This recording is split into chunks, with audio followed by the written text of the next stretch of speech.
2010 का एक्ट है मध्य प्रदेश लोक सेवाओं के प्रदान की गारंटी अधिनियम। इसमें भी सेक्शन 11 है टोटल, सेम अत्यावश्यक सेवाओं के अंतर्गत आने वाले एक्ट है, उसी भांति की यहाँ पे व्यवस्था भी की गई है।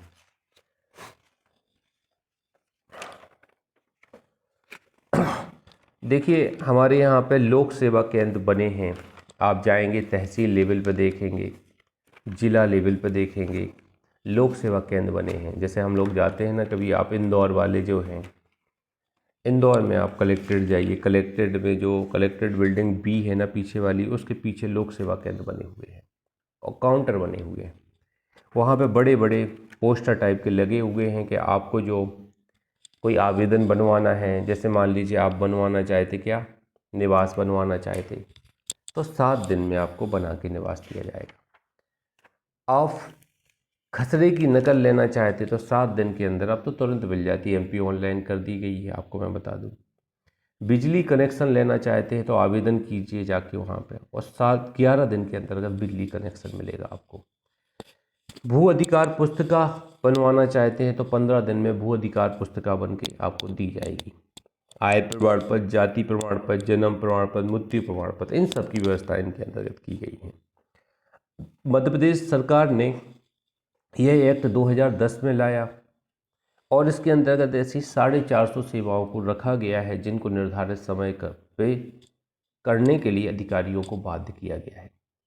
गारंटी प्रदान की गई है, यहाँ पर लोक सेवा केंद्र खोले गए हैं और इन लोक सेवाओं में जो चीज़ें दी जानी चाहिए समय पर नहीं दी जाएंगी तो ऐसे अधिकारियों को दंडित किए जाने की बात यहाँ पे की गई है मध्य प्रदेश लोक सेवा गारंटी अधिनियम 2010 में। टोटल सेक्शन 11 हैं इस अधिनियम में।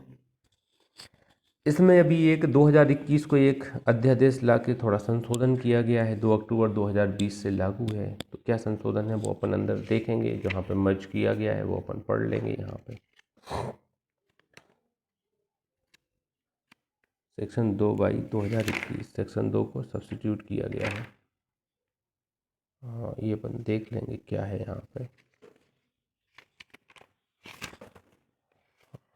अच्छा इधर है ये 2N, एक मिनट।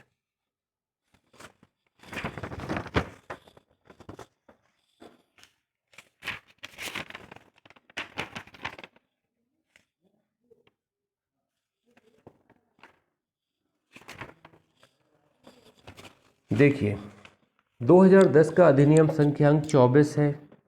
17 अगस्त 2010 को इस पर सहमति मिलती है राज्यपाल महोदय की। राज्य की जनता को निश्चित समय सीमा के भीतर सेवाएं प्रदान करने, उससे संसक्त आनुषंगिक विषयों के लिए उपबंध करने के लिए अधिनियम है। निश्चित समय सीमा के भीतर सेवाएं प्रदान करने। सेक्शन 1 है, संपूर्ण मध्य प्रदेश पर लागू करती है इसको, और यह 29 सितंबर 2010 से लागू होता है। कब से? 29 सितंबर 2010 से लागू होता है। सेक्शन 2 में परिभाषाएं दी गई हैं। इस सेक्शन 2 में जो परिभाषाएं दी गई, इस पूरी परिभाषाओं को सब्स्टिट्यूट किया गया है 2021 में, नए सिरे से लिखा गया है। तो नए सिरे से परिभाषाओं का जो फॉर्मेट है उसी तरीके से अपन यहाँ पे देखते हैं क्या फॉर्मेट है। तो पहली परिभाषा है आवेदन का प्रारूप 2A में आवेदन का प्रारूप है से अभिप्रेत है ऐसा कोई आवेदन जो आवेदक द्वारा पदाभिहित पोर्टल पर भरा जाएगा। मतलब जो ऑनलाइन भरा जाएगा वो आवेदन यहाँ पे आएगा, आवेदन का प्रारूप। 2B में है मान्य अनुमोदन से अभिप्रेत है धारा 5 की उपधारा 3 के अनुसार उत्पन्न कोई अनुमोदन जो पदाभिहित पोर्टल द्वारा किसी व्यक्ति के हस्तक्षेप के बिना हो। सब क्लॉज C 2C पदाभिहित इकाई से अभिप्रेत है पदाभिहित पोर्टल के प्रशासन के लिए राज्य सरकार द्वारा अधिसूचित कोई इकाई। 2D पदाभिहित अधिकारी से अभिप्रेत है धारा 3 के अधीन सेवा प्रदान करने के लिए इस रूप में अधिसूचित कोई अधिकारी। 2E पदाभिहित पोर्टल से अभिप्रेत है पदाभिहित इकाई द्वारा सेवा प्रदान करने के उद्देश्य से अनुरक्षित कोई इलेक्ट्रॉनिक पद्धति, पोर्टल एमपी ऑनलाइन। ठीक है। पात्र व्यक्ति से अभिप्रेत है अधिसूचित सेवाएं प्रदान प्राप्त करने के लिए पात्र कोई व्यक्ति, अधिसूचित सेवाएं प्रदान करने के लिए पात्र कोई व्यक्ति। प्रथम अपील अधिकारी से विपरीत है कोई अधिकारी जो धारा 3 के अधीन इस रूप में अधिसूचित किया गया, कोई अधिकारी जो धारा 3 के अधीन इस रूप में अधिसूचित किया गया हो। कपट 2H में है, कपट से विपरीत है ऐसा कृत्य जो भारतीय दंड संहिता की धारा 421, भारतीय संविधान अधिनियम की धारा 17 के अधीन परिभाषित किया गया है। 421 और 17 के अधीन परिभाषित है, वो कपट है। विहित अधिनियम के नियमों द्वारा विहित है 2I में। 2J में है सेवा का अधिकार से अभिप्रेत है धारा 4 के अधीन नियत समय सीमा के भीतर सेवा प्राप्त करने का अधिकार। 2K में है द्वितीय अपील अधिकारी से अभिप्रेत है, प्राधिकारी से अभिप्रेत है धारा 3 के अधीन इस रूप में अधिसूचित कोई प्राधिकारी। 2L में सेवा जिसमें अनुमित सम्मिलित है से अभिप्रेत है धारा 3 के अधीन अधिसूचित कोई सेवा। 2M में राज्य सरकार से विपरीत है मध्य प्रदेश सरकार। N में नियत समय सीमा से विपरीत है अधिकतम समय जिसके भीतर धारा 3 के अधीन तथा यथा अधिसूचित पदाभिहित अधिकारी द्वारा सेवा प्रदान की जानी है तथा प्रथम अपील अधिकारी द्वारा अपील का निश्चय किया जाना है। देखिए ये पूरी परिभाषाएं लगभग इन्होंने चेंज करके नए सिरे से यहाँ पे कर दी गई हैं। एक दो बार इसको पढ़ने की कोशिश कीजिए आप लोग, तो थोड़ा इस पर गेटअप बनेगा। कुछ नहीं है, देखिए सब कुछ ऑनलाइन करते जा रहा है ये लोग। ई डॉक्यूमेंटेशन पे ज़्यादा जोर दिया जा रहा है प्रशासन द्वारा, इसलिए दिया जा रहा है। देख रहे हैं ना, आयुष्मान योजना है मान लीजिए, तो आप अब उसमें कनेक्शन करा लेते हैं, कार्ड बनवा लेते हैं, तो आपके पूरे डॉक्यूमेंट उसमें अपलोड किए जाते हैं। यहाँ तक कि प्रिस्क्रिप्शन और दवाइयों की पर्चियाँ भी अपलोड की जाती हैं। उससे आपका ग्रांट मिलता रहता है, 5-6 लाख कितने लाख तक का इलाज निःशुल्क है उसमें। इसी तरह ये भी है कि आप ऑनलाइन कर देंगे तो इजीली हो जाएगा हम आदमी की पहुंच में। जैसे सरकार क्या चाहती है, डॉक्यूमेंट तक पहुंच आसानी से हो, संपत्ति का जितना ज़्यादा ट्रांजैक्शन हो अच्छा है, हर आदमी को डॉक्यूमेंट इजीली मिले। डॉक्यूमेंट अगर कारण बनते हैं किसी की असुविधा का तो वो ना बन पाए, उसको दूर करने के लिए इस एक्ट पे जोर दिया गया है। गारंटी दी गई है कि लोक सेवाओं की गारंटी दी गई है कि लोक सेवाएं आपको यथावत समय पे ही प्रदान की जाए। सेक्शन 3 कहती है सेवाओं पदाभिहित अधिकारियों, प्रथम अपील अधिकारियों, द्वितीय अपील अधिकारियों निश्चित की गई समय सीमाओं की अधिसूचना। राज्य सरकार क्या करेगी, समय समय पर उन सेवाओं पदाभिहित अधिकारियों, प्रथम अपील अधिकारी, द्वितीय अपील प्राधिकारी निश्चित की गई समय सीमा को अधिसूचित कर सकी जिनको यह अधिनियम लागू होता है। तो अधिसूचित करने का काम किसका है, राज्य सरकार का है। सेक्शन 3 में सेक्शन 3 में सब क्लॉज 2 भी जोड़ी गई है 2021 अमेंडमेंट से कि राज्य सरकार समय समय पर सेवाओं को अधिसूचित कर सकेगी जिनको मान्य अनुमोदन के उपबंध लागू होंगे। अब अनुमोदन के उपबंध लागू होंगे उन्हें भी ये क्या कर सकी, अधिसूचित कर सकेगी कौन कौन सी सेवाएं ऐसी सेवाओं में आएंगी। सेक्शन 5(4) निश्चित की गई समय सीमा के भीतर सेवा प्राप्त करने का अधिकार। तो पदाभिहित अधिकारी देखिए कौन, यहाँ पे इसको नाम दिया गया है, कौन सा अधिकारी है, सेक्शन 4 के अंतर्गत पदाभिहित अधिकारी, डिजिग्नेटेड ऑफिसर।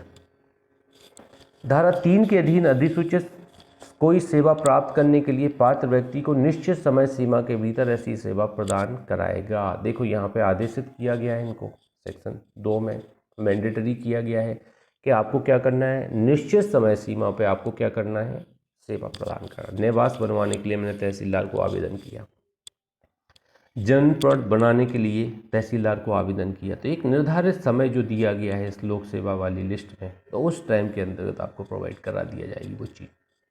यहाँ बाइंडिंग किया गया है सेक्शन 4 में, अधिकार दिया गया है निश्चित समय सीमा के भीतर सेवा प्राप्त करने का अधिकार एक आम नागरिक का अधिकार है। सेक्शन 5 निश्चित की गई समय सीमा में सेवा प्रदान करना। अब ये यहाँ पे लाइबिलिटी के बारे में, पहली सेक्शन 4 राइट के बारे में बताती है, लाइबिलिटी के बारे में बताती है। लाइबिलिटी किसकी है, अधिकारी की है। अधिसूचित सेवा प्राप्त करने के लिए आवेदन पदाभिहित अधिकारी को या इस प्रकार प्राधिकृत उसके अधीनस्थ को या ऐसे व्यक्ति को जिसे राज्य सरकार आवेदन प्राप्त करने हेतु प्राधिकृत करे प्रस्तुत किया जाएगा। ऐसे आवेदन की सम्यक स्वीकृति दी जाएगी। निश्चित की गई समय सीमा ऐसा आवेदन प्रस्तुत किए जाने की तारीख से प्रारंभ होगी। जिस दिन आपने प्रोड्यूस कर दिया उससे 7 दिन, आज का दिन, अगले 6 दिन के अंदर आपको निवास मिल जाएगा या अन्य सुविधाएं निर्धारित टाइम पर मिल जाएंगी। पदाभिहित अधिकारी उपधारा 1 के अधीन आवेदन प्राप्त होने पर निश्चित की गई समय सीमा में या तो सेवा प्रदान करेगा या आवेदन नामंजूर करेगा, और आवेदन नामंजूर करने की स्थिति में कारण अभिलेखित करते हुए आवेदक को सूचित करेगा। नामंजूर करता है तो ये बताया जाएगा, टीप लगानी पड़ेगी क्यों नामंजूर कर रहे हैं, प्रॉपर डॉक्यूमेंट नहीं लगे हैं, आप एलिजिबल नहीं हैं, कुछ भी आपको लिख के देना पड़ेगा। सेक्शन 5 में सब क्लॉज 3, 4, 5 भी जोड़ी गई हैं 2021 में। सब क्लॉज 3 कहती है यदि पदाभिहित अधिकारी धारा 3 की उपधारा 2 के अधीन अधिसूचित किसी सेवा के लिए प्राप्त आवेदनों का नियत समय सीमा के भीतर निश्चय करने में असफल रहता है तो ऐसी सेवा के लिए मान्य अनुमोदन पदाभिहित पोर्टल द्वारा उत्पन्न किया जाएगा, मतलब MP ऑनलाइन से उत्पन्न किया जाएगा। ऐसे मान्य अनुमोदन की कानूनी वैधता पदाभिहित अधिकारी द्वारा प्रदान किए गए अनुमोदन के समान ही होगी। अब ये नहीं दे रहे हैं आपको ऑफलाइन तो क्या होगे, आप ऑनलाइन निकलवा लेंगे उसको, और ऑनलाइन वाले की भी मान्यता उतनी होगी। देखिए MP ऑनलाइन से हम लोग समग्र आईडी निकलवाते हैं, जिनकी नहीं बनी है बनवा लेना समग्र आईडी, और फ़ायदा मिलता है योजनाओं में। निवास निकलवाते हैं हम लोग, आय निकलवाते हैं, तो सब वहीं से निकलने लगा है, वो साइन भी नहीं होते, वो तो नंबर दे देते हैं आपको कि प्रिंट ले लेना। कई बार लोक सेवा केंद्र वाले दे देते हैं, घंटे 2-3 घंटे का टाइम देते हैं या 1 दिन का टाइम देते हैं या शाम तक दे देते हैं। आवेदन देने के बाद 50-60 रुपये या 20-30 रुपये से फीस है इनकी, तो उतना जमा कर दीजिए, आप तुरंत दे देते हैं घंटे भर में या 1-2 घंटे में जनरेट, स्कैन करके लगाना पड़ता है और जनरेट कर देते हैं, प्रिंट ले लो आप, मान होता है। चौथा, उपधारा 3 के अधीन उत्पन्न किया गया अनुमोदन इस अधिनियम की धारा 6 एवं 7 के उपबंधों को आकर्षित नहीं करेगा, तो 6 और 7 पर प्रभाव नहीं डालेगा। कपटपूर्ण कृत्य, 5वां बोलता है कपटपूर्ण कृत्य या मिथ्या जानकारी प्रस्तुत करके प्राप्त की गई सेवा की दशा में पदाभिहित अधिकारी उसको तत्काल प्रभाव से प्रतिशत करेगा, प्रभाव से हटा देगा, तत्काली प्रभाव से निर्मुक्त कर देगा। यहाँ पे कपटपूर्ण वगैरह अगर आपको दी गई है। आगे बढ़ते हैं, सेक्शन 6 पे आ जाते हैं, अपील के बारे में। अब देखिए वो इनकार कर देता है, नामंजूर कर देता है, तो अपन दुखी हो जाएंगे कि हमने आवेदन लगाया है और आप दे नहीं रहे हैं, तो क्या होगा, हम अपील करेंगे। कोई व्यक्ति जिसका आवेदन धारा 5 की उपधारा 2 के अधीन नामंजूर कर दिया जाता है अथवा उसे निश्चित समय सीमा में सेवा प्रदान नहीं कराई जाती है, आवेदन नामंजूर होने की तारीख से या निश्चित समय सीमा के अवसान होने से 30 दिन के भीतर प्रथम अपील अधिकारी को अपील कर सकेगा। फर्स्ट अपीलेट ऑफिसर जो होगा उसको अपील कर सकेगा। कितने दिन में, 30 दिन में। पर्याप्त कारण है तो 30 दिन के बाद भी अपील कर सकेगा, पहला परंतु कहता है।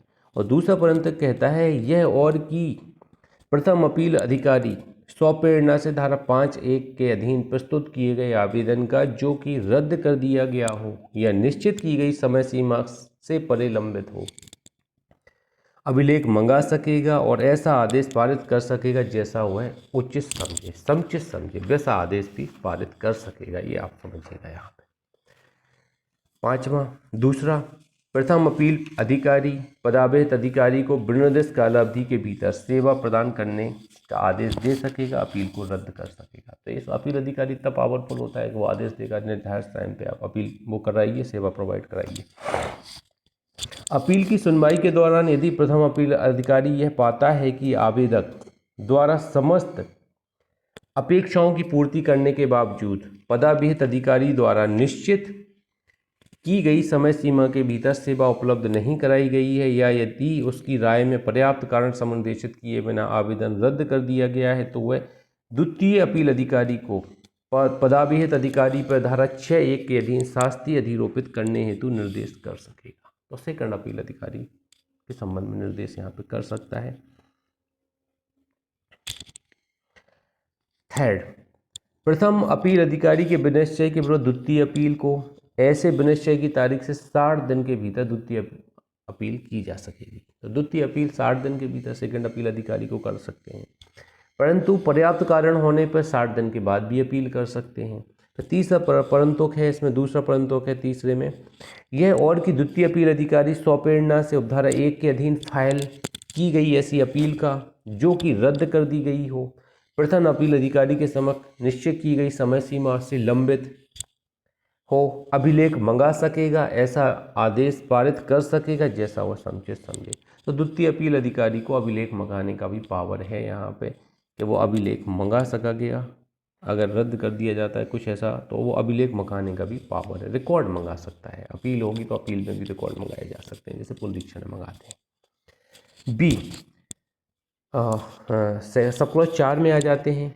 ए कहती है 4A, द्वितीय अपील अधिकारी पदावृत अधिकारी को ऐसी कालावधि के भीतर सेवा प्रदान करने का आदेश दे सकेगा जैसा कि निर्दिष्ट करे, अपील को रद्द कर सकेगा। तो जो प्रथम अपील अधिकारी करता है वही काम ये करता है। बी द्वितीय अपील अधिकारी सेवा प्रदान करने के आदेश के साथ धारा 7 के उपबंधों के अनुसार शास्ति अधिरोपित कर सकेगा। तो ये कहेगा कि सेवा निर्धारित टाइम पे करो, पेनल्टी भी दो इतनी। सब क्लॉज 5, यदि पदावृत अधिकारी द्वारा धारा 5(1) का पालन नहीं किया जाता है तो ऐसे अनुपालन से व्यथित आवेदक प्रथम अपील अधिकारी को सीधे आवेदन प्रस्तुत कर सकेगा। इस आवेदन का विनिश्चय उसी प्रकार होगा जैसे कि प्रथम अपील का होता है। तो विनिश्चय कैसे होगा? जैसे प्रथम अपील का विनिश्चय होता है वैसे यहाँ पर विनिश्चय होगा आवेदन का। बी यदि पदावृत अधिकारी द्वारा धारा 6 की उपधारा 2 के अधीन सेवा प्रदान करने के आदेश का पालन नहीं किया जाता है तो ऐसे अनुपालन से व्यथित आवेदक द्वितीय अपील अधिकारी को सीधे आवेदन प्रस्तुत कर सकेगा। इस आवेदन का विनिश्चय उसी प्रकार होगा जैसे कि द्वितीय अपील का होता है। तो द्वितीय अपील के भांति विनिश्चय किया जाएगा इनके आवेदनों का। सब क्लॉज 6, प्रथम अपील अधिकारी या द्वितीय अपील अधिकारी को इस धारा के अधीन अपील का विनिश्चय करते समय निम्नलिखित मामलों के संबंध में वही शक्तियां होंगी जो कि किसी बात का विचारण करते समय सिविल प्रक्रिया संहिता के अधीन सिविल न्यायालय में निहित होती हैं। दस्तावेजों का प्रकटीकरण या निरीक्षण किए जाने की अपेक्षा करना, पदाभेद अधिकारी या अपीलार्थी को सुनवाई के लिए समन जारी करना, ऐसे अन्य विषय जो बहस किए जाएं तो इन सब के संबंध में ये कार्रवाई करेगा। ध्यान दीजिए। तो मैंने कहा ना, ये तो अपील अधिकारी तो पावरफुल होते हैं, चाहे प्रथम अपील द्वितीय सिविल न्यायालय की पावर होंगे, सब इतना ध्यान दीजिए। अब देखिए पेनाल्टी वहाँ भी अत्यधिक सेवा में भी 7 में थी, यहाँ भी उसी में है, 7 में ही है पेनाल्टी। यहाँ पर 1-2 प्रकार की पेनाल्टी दी गई, 1, 2, 3 प्रकार की पेनाल्टी आपको यहाँ पर देखने को मिलेगी। कुछ रिस्ट्रिक्शन दिए गए हैं, ये काफ़ी लेंदी धारा सी दिखेगी आपको, लेकिन पढ़ना पड़ेगा इसको। जहाँ द्वितीय अपील अधिकारी की राय है कि पदावृत अधिकारी बिना पर्याप्त और युक्तियुक्त कारण से सेवा प्रदान करने में असफल रहता है तो वह पदावृत अधिकारी पर ऐसी एक मुश्त राशि, मतलब लमसम राशि लगाएगा जो 500 रुपये से कम तथा 5000 रुपये से अधिक नहीं होगी। 500 रुपये से लेकर 5000 तक हो सकेगी, ऐसी वन टाइम राशि यहाँ पे लगाएगा। कौन लगाएगा? सेकंड अपील अधिकारी लगाएगा। किस पे? पदाभेद अधिकारी पे लगाएगा। बी देखो, एक ही पेनाल्टी चल रही है यहाँ पे, 2 जगह आएगी एक पेनाल्टी, एक जगह डिफरेंट पेनाल्टी है। बी नंबर की पेनाल्टी डिफरेंट है, जहाँ विलम्ब हो रहा है सेवा में। यहाँ सेवा प्रदान करने में असफल है तो कितनी पेनाल्टी है? एक में 500 से 5000 तक एक मुश्त राशि लगेगी। अब विलम्ब करेगा तो कितनी पेनाल्टी है? पी में आ जाएंगे। जहाँ द्वितीय अपील अधिकारी की यह राय है कि पदावृत अधिकारी ने बिना पर्याप्त तथा युक्तियुक्त कारण से सेवा प्रदान करने में विलम्ब किया है तो वह पदावृत अधिकारी पर ऐसे विलम्ब के लिए 250 रुपये प्रतिदिन के हिसाब से, जो अधिकतम 5000 रुपये तक पेनाल्टी हो सकेगी, अधिरोपित कर सकेगा। तो यहाँ 250 रुपये हो जाएगी 500 से, और 5000 लिमिट वही है प्रतिदिन के हिसाब से 250, जो 5000 तक हो सके। ऐसा अपन उसमें पढ़े ना, आरटीआई में पढ़े हैं, सूचना प्रदान नहीं करता है तो कितना होगा? 250 रुपये होगी प्रतिदिन, जो 25,000 रुपये तक की हो सकेगी। ऐसा पढ़े ना हम लोग। तो आरटीआई एक्ट का थोड़ा ध्यान दीजिएगा पेनाल्टी। परंतु पदावृत अधिकारी को उस पर शास्ति अधिरोपित करने के पूर्व सुनवाई का उपयुक्त अवसर दिया जाएगा। सुनेंगे उसको अपन के, भैया तुम भी लॉजिक दो, तुमने क्यों नहीं दिया है टाइम पे। 2, जहाँ द्वितीय अपील अधिकारी की यह राय है, अब देखिए, निश्चित समय में अपील का निर्णय करने में असफल रहता है। निश्चित समय में प्रथम अपील अधिकारी निर्णय नहीं करता है तो प्रथम अपील अधिकारी पर भी पेनाल्टी लगाता है। कौन? द्वितीय अपील अधिकारी। पदावृत अधिकारी पर पेनाल्टी लगाता है, सेवा प्रदान नहीं करता है तो पेनाल्टी लग जाती 500 से 5000 तक। विलम्ब करता है तो 250 प्रतिदिन से 5000 तक की पेनाल्टी लग जाती है। और प्रथम अपील अधिकारी क्या करता है?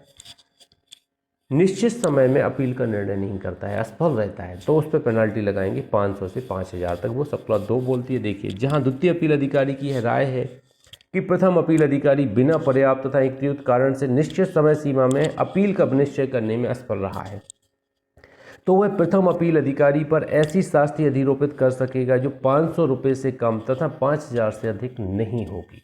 ऐसी शास्ति अधिरोपित कर सकेगा। तो पूर्ववत है पेनाल्टी पदाभियत अधिकारी पे है, वो यहाँ पे भी है, लेकिन एक सेवा में विलम्ब के लिए 250 प्रतिदिन से 5000 है और सब मिलती जुलती पेनाल्टी है।